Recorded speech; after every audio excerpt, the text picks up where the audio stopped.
మరైతే ఇదే నీ తుది నిర్ణయమా? ఇది మా అమ్మాయి నిర్ణయం. దానికి కట్టుపడాల్సిన పరిస్థితి. ఏదైనా బాగా ఆలోచించి చెప్పు పార్వతి. చుట్టుపక్కల వారి కోసం పేరుకో కుటుంబిషన్ పెట్టి 7-8 సంవత్సరాలుగా నీ కుటుంబానికి ఒక ఆదాయం కల్పిస్తున్నాను. సడన్గా రావద్దని చెప్తున్నావు. నీ కూతురు సంపాదించే 100 రూపాయలే ఈ కుటుంబానికి సరిపోతుందనుకుంటున్నావా? సరిపెట్టుకుందామనే నిర్ణయానికి వచ్చాను.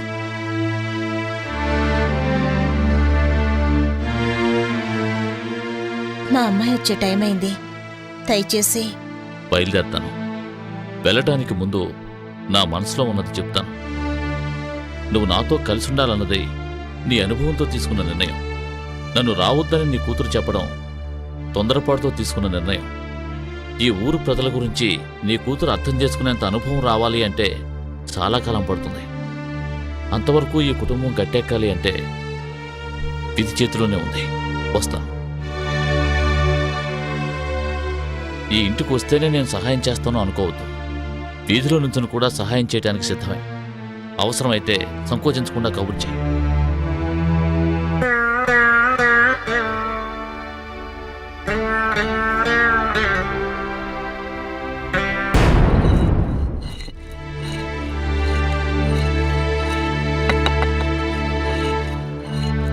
సరోజ, ఇప్పటి వరకు సుందరమూర్తి గురించి నీ దగ్గర ఎన్నోసార్లు మాట్లాడాను.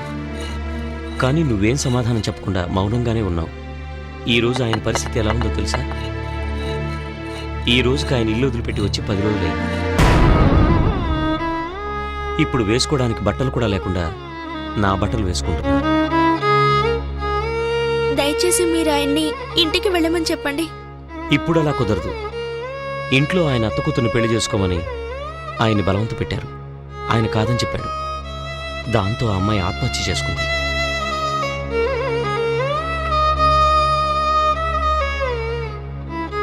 అన్నిటికీ కారణం నువ్వే సరోజ. నిన్న ఆయన ప్రాణ సమానంగా ప్రేమించడం వల్లే ఇవన్నీ జరిగాయి. నువ్వింకా కూడా మౌనంగా ఉంటే ఆయన ఆత్మహత్య చేసుకుంటా.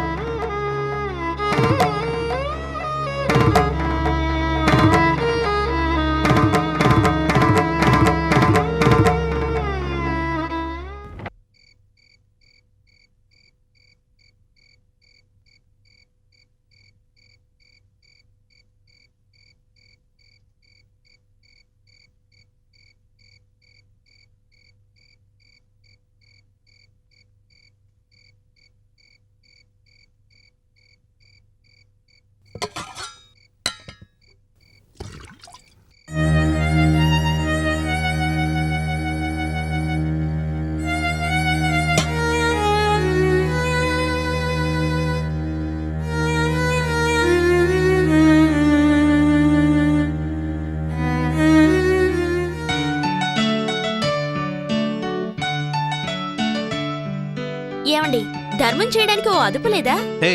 దాన ధర్మాలే మనల్ని కాపాడతాయన్న విషయం తెలీదా? తనకు మలిన ధర్మం లేదని నాకు తెలుసు. రేపు మనకంటూ ఒక కష్టం వస్తే ఎవరిస్తారు? అప్పుడు చూసుకుందాం.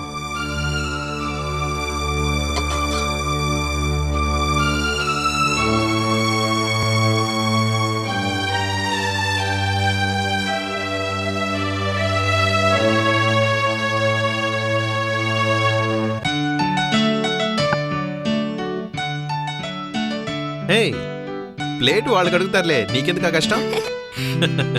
అయ్యయ్యో, ఇన్ని ఆర్డర్ చేసి అలాగే వేస్ట్ చేస్తారే. ఆకలిసి తింటే పర్వాలేదు, నేను టేస్ట్ కోసమేగా తినేది, అంతే తినగలను. బెర్, ఇది తీసుకెళ్ళండి. Thank you sir.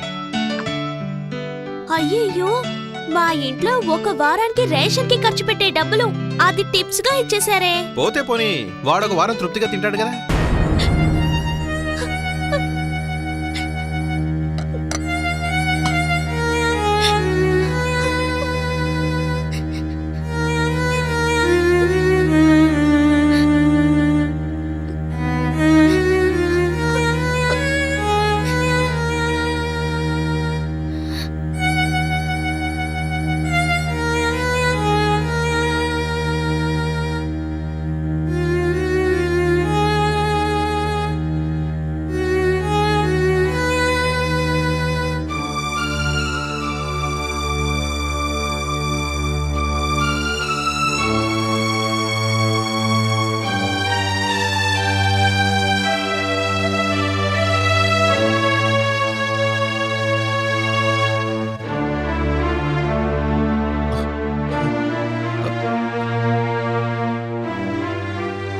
నువ్వు ఇంకా నిద్రపోలేదా?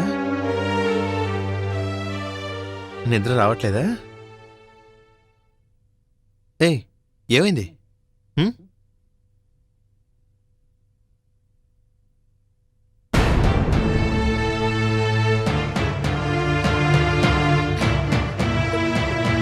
ఏయ్, ఇలా చూడు.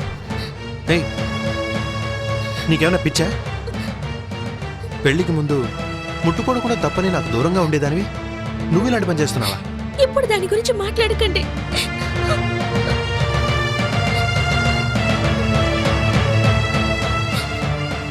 ఏయ్, ఇలా చూడు. మనం ఇప్పుడు ఉన్న పరిస్థితిలో నువ్వు ఇలా ప్రవర్తించచ్చా? చెప్పు. నా ఆశ కోసం కాదండి, మీరు ఆకలికి తట్టుకోలేక చెంబుడు చెంబుడు నీళ్లు తాగుతున్నారే, అది నేను తట్టుకోలేకపోతున్నానండి. నా కోసం మీరు అన్ని సుఖాల్ని వదులుకొని వచ్చేశారు, కానీ నేను మీకు ఏ సుఖాన్ని తప్ప ఇంక ఏమీ ఇవ్వలేనండి. అందువల్ల మీరు ఒక్క 5 నిమిషాలు సంతోషం పొందగలిగితే అది నాకు ఎంతో తృప్తిగా ఉంటుందండి.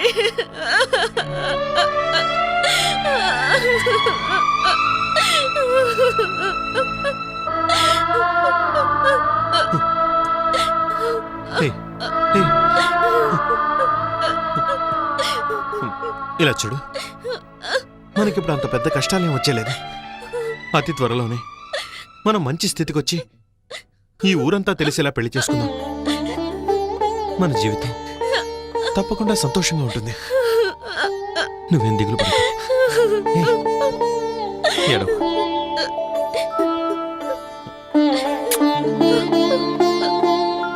ఊరుకో, వెళ్ళి పడుకో.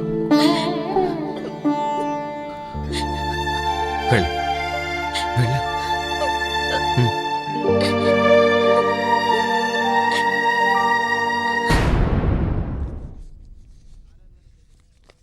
ఏంటమ్మా డబ్బులు తిరిగి తీసుకొచ్చేసావు? నోట్స్ టెక్స్ట్ బుక్స్లు అన్నీ కొనేసావా? నోట్స్ అన్ని తీసుకున్నాను. మ్యాథ్స్ సైన్స్ ఇప్పుడు స్టాక్ లేవట, వచ్చిన తర్వాత అడిగి తీసుకుంటాను. అవును, మీ అక్కకి మూర్తికి ఇద్దరికీ ఇంకా పని దొరకలేదా? లేదండి, నేను వెళ్ళొస్తాను. ఏమ్మా, సూపర్ మార్కెట్లో ఏదో పనుందని మీ అక్కయ్య చెప్పిందే, అది దొరకలేదా? 2000 డిపాజిట్ కడితేనే ఆ ఉద్యోగం మా అక్కకు వస్తుందట. కానీ ఇప్పుడు మా కుటుంబం ఉన్న పరిస్థితుల్లో ఆ 2000కి మేము ఎక్కడికి వెళ్ళాం?